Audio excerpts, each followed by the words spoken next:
जिसे तुम प्रेम समझकर जीवन भर पकड़ कर रखते हो सकता है वह केवल पिछले जन्म का अधूरा हिसाब हो। और जिसे तुम अपना जीवन साथी कहते हो, वह आत्मा शायद तुम्हारे द्वार पर कर्ज वसूलने आई हो। रात के तीसरे पहर हिमालय की तलहटी में बैठा एक युवक अपने गुरु से पूछता है, गुरुदेव, अगर विवाह प्रेम है तो उसमें इतना दुख क्यों है? गुरु मुस्कुराए। दीपक की लौ हिली और उन्होंने अष्टावक्र गीता का एक रहस्य खोला। विवाह संयोग नहीं पुत्र, यह आत्माओं का पुराना आरण है। भाग 1, आत्माओं का अधूरा हिसाब। बहुत समय पहले काशी के पास एक छोटा सा गांव था। वहां आरव नाम का एक धनी व्यापारी रहता था। धन, सम्मान, परिवार, सब कुछ था उसके पास, लेकिन उसके भीतर एक अजीब खालीपन था। हर रात उसे एक ही सपना आता। एक स्त्री नदी के किनारे खड़ी रो रही है और कह रही है, तुम लौटकर क्यों नहीं आए? आरव घबरा कर उठ जाता। उसकी पत्नी मीरा उससे बहुत प्रेम करती थी, लेकिन न जाने क्यों आरव के मन में उसके लिए अपनापन होते हुए भी एक अनकहा बोझ था। एक दिन गांव में एक वृद्ध सन्यासी आए। लोग कहते थे वे आत्माओं के बंधन देख सकते हैं। आरव उनके पास पहुंचा और बोला, गुरुदेव, मेरी पत्नी मुझसे बहुत प्रेम करती है, फिर भी मुझे इस रिश्ते में एक अजीब भारीपन महसूस होता है। ऐसा क्यों? सन्यासी मुस्कुराए और बोले, क्योंकि हर विवाह प्रेम से नहीं होता। कुछ विवाह कर्मों के अधूरे लेखे से भी जन्म लेते हैं। आरव चौंका। क्या मतलब? सन्यासी ने आंखें बंद कीं और कहा, अष्टावक्र कहते हैं, आत्मा न बंधती है न मुक्त होती है। बंधन केवल मन के अधूरे संस्कार हैं। जब किसी जन्म में प्रेम अधूरा रह जाता है, छल हो जाता है या कोई वचन टूट जाता है, तो वही आत्माएं फिर मिलती हैं। हवा अचानक शांत हो गई। तुम्हारी पत्नी तुम्हारे पिछले जन्म की वही स्त्री है जिसे तुमने प्रतीक्षा में छोड़ दिया था। आरव के हाथ कांपने लगे। और इस जन्म का विवाह उस अधूरे दर्द का कर्ज चुकाने आया है। उस रात पहली बार आरव ने मीरा को ध्यान से देखा। उसकी आंखों में वही इंतजार था जो सपनों वाली स्त्री की आंखों में था। और तभी उसे एहसास हुआ, कभी कभी शादी दो लोगों का मिलन नहीं, दो अधूरी आत्माओं का हिसाब होती है। रिश्तों की जंजीर या आत्मा का बंधन। अगली सुबह आरव बहुत बेचैन था। सन्यासी की बातें उसके मन में बार बार गूंज रही थीं। विवाह प्रेम नहीं, कई बार कर्मों का रण होता है। वह मीरा को देखता और पहली बार उसकी मुस्कान के पीछे छिपा दर्द महसूस करता। मीरा हमेशा आरव का ध्यान रखती थी, उसकी हर छोटी जरूरत समझती थी, लेकिन जब भी आरव उससे दूर जाने की बात करता, मीरा की आंखों में एक अजीब भय उतर आता, जैसे कोई उसे फिर छोड़कर चला जाएगा। उस दिन आरव ने पूछ ही लिया, मीरा, क्या तुम्हें कभी ऐसा लगता है कि तुम मुझे बहुत पहले से जानती हो? मीरा कुछ पल चुप रही, फिर धीमे से बोली, कभी कभी लगता है जैसे मैं बरसों से तुम्हारा इंतजार कर रही हूं। आरव का हृदय कांप उठा। रात को वह फिर सन्यासी के पास पहुंचा। गुरुदेव, अगर ये सब पिछले जन्म का बंधन है, तो क्या हर रिश्ता सिर्फ कर्ज है? क्या प्रेम सच नहीं होता? सन्यासी हल्के से हंसे। प्रेम सत्य है पुत्र, लेकिन मोह और अधिकार प्रेम नहीं है। उन्होंने मिट्टी पर एक रेखा खींची और बोले, अष्टावक्र गीता कहती है, मन ही संसार बनाता है। जहां मेरा शुरू होता है, वहीं बंधन शुरू हो जाता है। आरव ध्यान से सुन रहा था। सन्यासी बोले, जब दो आत्माएं मिलती हैं, तो वे अक्सर प्रेम से ज्यादा अपेक्षाएं लेकर आती हैं। किसी को सम्मान चाहिए, किसी को साथ, किसी को अधूरा प्रेम और किसी को बदला। इन्हीं अधूरी इच्छाओं का नाम है कर्म। हवा में मंदिर की घंटियां गूंज उठीं। इसीलिए कुछ विवाहों में बिना कारण झगड़े होते हैं। कुछ रिश्तों में बहुत प्रेम होने के बाद भी शांति नहीं मिलती, क्योंकि आत्माएं पुराने घाव लेकर आती हैं। आरव की आंखें झुक गईं। उसे याद आया, वह अक्सर छोटी छोटी बातों पर मीरा पर क्रोधित हो जाता था, बिना कारण उससे दूर भागना चाहता था। सन्यासी ने उसकी ओर देखा। तुम मीरा से नहीं भाग रहे पुत्र, तुम उस अधूरे अपराध बोध से भाग रहे हो जो पिछले जन्म से तुम्हारे भीतर छिपा है। आरव की आंखों से आंसू बहने लगे। तो क्या इस बंधन से मुक्ति नहीं? सन्यासी शांत स्वर में बोले, मुक्ति भागने से नहीं मिलती, मुक्ति जागने से मिलती है। जिस दिन तुम रिश्ते में अधिकार छोड़कर केवल करुणा से देखोगे, उस दिन कर्म की जंजीर टूटने लगेगी। उस रात आरव पहली बार मीरा के पास गया, बिना किसी शिकायत के। मीरा ने पूछा, क्या हुआ? आरव बस इतना बोला, शायद मैं तुम्हारा बहुत पुराना कर्जदार हूं। और मीरा की आंखों से अचानक आंसू बह निकले, जैसे किसी जन्मों पुरानी प्रतीक्षा ने पहली बार सुकून महसूस किया हो। पति पत्नी, बंधन नहीं, दर्पण। दिन बीतने लगे। आरव अब पहले जैसा नहीं रहा था। वह मीरा को समझने की कोशिश करता, उसकी बातों को सुनता, और हर बार उसे महसूस होता कि मीरा की नाराजगी में भी कोई पुराना दर्द छिपा है। लेकिन एक बात अब भी उसे परेशान करती थी। अगर आत्मा स्वतंत्र है, तो फिर रिश्तों में इतना आकर्षण क्यों होता है? इतना दुख क्यों होता है? इन्हीं सवालों के साथ वह फिर सन्यासी के पास पहुंचा। उस दिन सन्यासी नदी किनारे शांत बैठे थे। सूरज ढल रहा था, पानी पर सुनहरी रोशनी तैर रही थी। आरव ने पूछा, गुरुदेव, अगर आत्मा पूर्ण है तो उसे किसी साथी की आवश्यकता क्यों महसूस होती है? सन्यासी मुस्कुराए। उन्होंने नदी के जल में आरव का चेहरा दिखाया और बोले, तुम ये क्या देख रहे हो? अपना प्रतिबिंब। अगर जल अशांत हो जाए तो प्रतिबिंब टूट जाएगा। सन्यासी बोले, बस यही विवाह का रहस्य है। पति पत्नी एक दूसरे के मालिक नहीं होते, वे एक दूसरे का दर्पण होते हैं। आरव ध्यान से सुनता रहा। जो तुम्हारे भीतर छिपा है, रिश्ते उसे बाहर ले आते हैं। अगर भीतर प्रेम है तो प्रेम बाहर आएगा। अगर भीतर भय है तो शक पैदा होगा। अगर भीतर अधूरापन है तो अपेक्षाएं जन्म लेंगी। हवा में हल्की ठंड घुलने लगी। सन्यासी ने आगे कहा, अष्टावक्र गीता कहती है, मनुष्य संसार को जैसा है वैसा नहीं देखता, वह उसे अपने मन के अनुसार देखता है। इसीलिए विवाह तुम्हें दूसरे का चेहरा नहीं दिखाता, वह तुम्हें तुम्हारा अपना मन दिखाता है। आरव जैसे भीतर तक हिल गया। उसे याद आने लगा, मीरा जब किसी बात पर डर जाती थी तो वह चिढ़ जाता था, क्योंकि उसके भीतर भी छोड़ दिए जाने का भय छिपा था।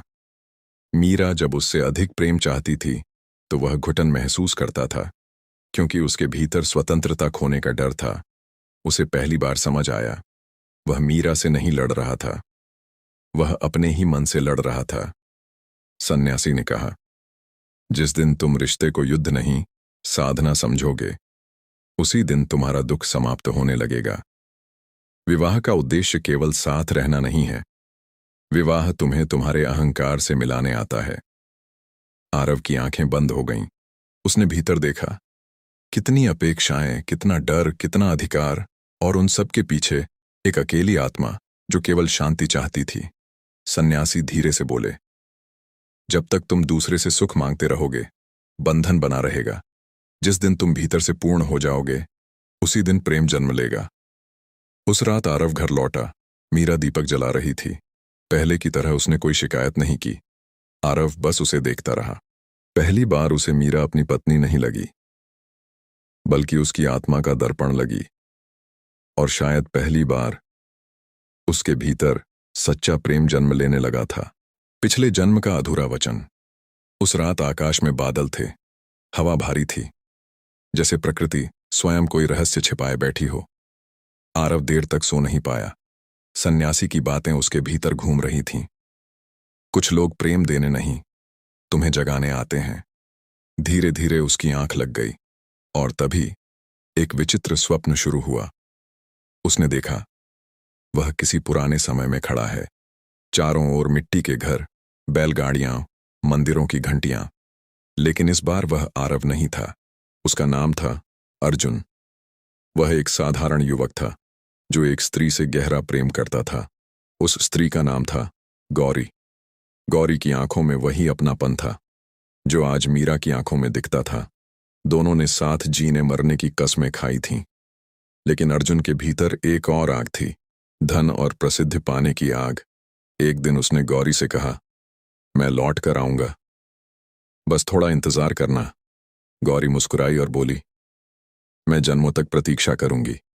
लेकिन अर्जुन लौटकर कभी नहीं आया। शहर पहुंचकर वह धन, वैभव और महत्वाकांक्षा में इतना खो गया कि उसने पीछे मुड़कर नहीं देखा। उधर गौरी हर शाम नदी किनारे उसका इंतजार करती रही। दिन बीते, महीने बीते, और फिर वर्षों बाद उसी प्रतीक्षा में उसकी मृत्यु हो गई। स्वप्न में अचानक नदी का जल उफान मारने लगा। गौरी की आवाज गूंजी, अधूरे वचन आत्माओं का पीछा नहीं छोड़ते। आरव घबराकर उठ बैठा। उसका शरीर पसीने से भीगा हुआ था। सुबह होते ही वह सन्यासी के पास भागा। गुरुदेव, मैंने सब देखा। मैंने उसे छोड़ दिया था। मीरा वही गौरी है ना? सन्यासी शांत रहे। कुछ देर बाद बोले, हाँ पुत्र, जिसे तुम आज पत्नी कहते हो, वह पिछले जन्म की वही आत्मा है। आरव की आंखों से आंसू बहने लगे। तो क्या यह विवाह केवल सज्जा है?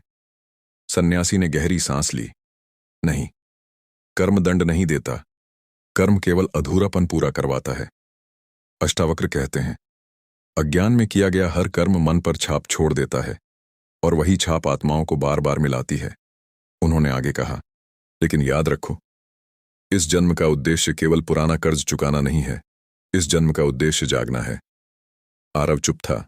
सन्यासी बोले, अगर तुम फिर वही मोह, वही अहंकार, वही अपेक्षाएं जियोगे तो यह चक्र फिर चलेगा। लेकिन अगर तुम इस रिश्ते को चेतना से जी लोगे तो यही विवाह तुम्हारी मुक्ति का द्वार बन सकता है। हवा अचानक शांत हो गई। आरव ने पहली बार समझा, शादी केवल दो शरीरों का साथ नहीं, दो आत्माओं की अधूरी यात्रा भी हो सकती है। और शायद इसीलिए कुछ लोग पहली मुलाकात में ही अपने लगते हैं, कुछ बिछड़कर भी भीतर से नहीं जाते, और कुछ रिश्ते चाहकर भी टूट नहीं पाते, क्योंकि आत्माएं शब्दों से नहीं, कर्मों से जुड़ी होती हैं। उस रात जब आरव घर लौटा तो उसने मीरा को चुपचाप आंगन में बैठे देखा। मीरा ने उसकी ओर देखा और धीमे से पूछा, आज तुम्हारी आंखों में इतना दर्द क्यों है? आरव कुछ पल उसे देखता रहा, फिर बोला, क्योंकि शायद मैं तुम्हें एक जन्म नहीं, कई जन्मों से इंतजार करवाता आया हूं। मीरा की आंखें भर आईं और उसी क्षण दो आत्माओं के बीच वर्षों पुराना मौन पहली बार पिघलने लगा। जहां प्रेम समाप्त होता है, वहीं से मुक्ति शुरू होती है। समय धीरे धीरे बदलने लगा। अब आरव और मीरा के बीच पहले जैसे झगड़े नहीं होते थे, लेकिन एक अजीब खामोशी दोनों के भीतर उतर गई थी। वह खामोशी दुख की नहीं थी, समझ की थी। आरव अब मीरा को बदलने की कोशिश नहीं करता था और मीरा ने भी उससे अपेक्षाएं कम कर दी थीं। दोनों साथ रहते थे, लेकिन अब पकड़कर नहीं। एक रात मीरा ने पूछा, क्या तुम्हें अब भी डर लगता है कि मैं तुम्हें छोड़ दूंगी? आरव मुस्कुराया, नहीं, क्योंकि अब समझ गया हूं कि कोई किसी का कभी था ही नहीं। मीरा उसकी ओर देखती रह गई। पहले यही बात उसे क्रोधित कर देती, लेकिन आज उसकी आंखों में शांति थी। अगले दिन दोनों सन्यासी के पास पहुंचे। सन्यासी ने उन्हें साथ बैठाया और पूछा, अब बताओ, विवाह क्या है? आरव कुछ पल चुप रहा, फिर बोला, पहले मुझे लगता था विवाह प्रेम है, फिर लगा यह कर्मों का कर्ज है, लेकिन अब समझ आया, विवाह आत्मा को जगाने का माध्यम है। सन्यासी मुस्कुराए, और प्रेम? इस बार मीरा बोली, प्रेम किसी को पकड़ना नहीं, उसे स्वतंत्र देख पाने की क्षमता है। हवा में जैसे एक अदृश्य शांति फैल गई। सन्यासी ने आंखें बंद कर लीं। अब तुम अष्टावक्र का अंतिम सत्य समझने के योग्य हो। दोनों ध्यान से सुनने लगे। अष्टावक्र कहते हैं, जिस क्षण मनुष्य भीतर से पूर्ण हो जाता है, उसी क्षण संसार के सारे बंधन टूट जाते हैं। न तब कोई अपना रहता है, न पराया, न मोह बचता है, न भय, और उसी क्षण प्रेम जन्म लेता है, जो संबंधों पर नहीं, चेतना पर आधारित होता है। इतना कहकर सन्यासी उठे और नदी की ओर चल दिए। आरव और मीरा भी उनके पीछे गए। सूरज अस्त होने वाला था। नदी का जल शांत था। सन्यासी ने पानी की ओर इशारा करके पूछा, बताओ, इस जल में जो चांद दिख रहा है, क्या वह सचमुच जल में है? आरव बोला, नहीं, वह तो केवल प्रतिबिंब है। सन्यासी मुस्कुराए, बस यही संसार है। रिश्ते, मोह, विवाह, दुख, सुख, सब प्रतिबिंब हैं। आत्मा कभी बंधती ही नहीं। आरव जैसे भीतर तक कांप गया। उसे अचानक एहसास हुआ, जिसे वह जन्मों का बंधन समझ रहा था, वह केवल मन का भ्रम था। न मीरा उसकी थी, न वह मीरा का। दोनों केवल एक दूसरे के जागरण का कारण बने थे। और तभी मीरा मुस्कुराई। उसकी आंखों में अब प्रतीक्षा नहीं थी, शिकायत नहीं थी, सिर्फ शांति थी। उसने धीरे से कहा, शायद इस जन्म में हमारा कर्ज पूरा हो गया। आरव की आंखें भर आईं, लेकिन इस बार उन आंसुओं में दर्द नहीं था। वह पहली बार मीरा से प्रेम कर रहा था, बिना उसे अपना समझे। उसी क्षण तेज हवा चली। आरव और मीरा ने पीछे मुड़कर देखा। सन्यासी वहां नहीं थे, सिर्फ रेत पर उनके पैरों के निशान थे, जो धीरे धीरे नदी का जल मिटाता जा रहा था। और तभी आरव को वह अंतिम सत्य समझ आया। गुरु, संबंध और जीवन की सारी घटनाएं केवल तब तक साथ चलती हैं जब तक आत्मा जाग न जाए। उस रात आरव ने आकाश की ओर देखा। पहली बार उसे भीतर पूर्ण शांति महसूस हुई, क्योंकि अब वह जान चुका था, शादी संयोग नहीं हो सकती, वह पिछले जन्म का कर्ज भी हो सकती है। लेकिन उससे भी बड़ा सत्य यह है कि न कोई कर्ज सच है, न कोई बंधन। सच केवल आत्मा है, जो सदा से मुक्त थी और सदा मुक्त रहेगी। दोस्तों, अगर आपको हमारी कहानी मैं से कुछ अच्छा सीखने को डॉट मिलता है तो हमारे YouTube चैनल को सब्सक्राइब करना ना भूलें। हम आपको ऐसी कहानी डेली लाते रहते हैं।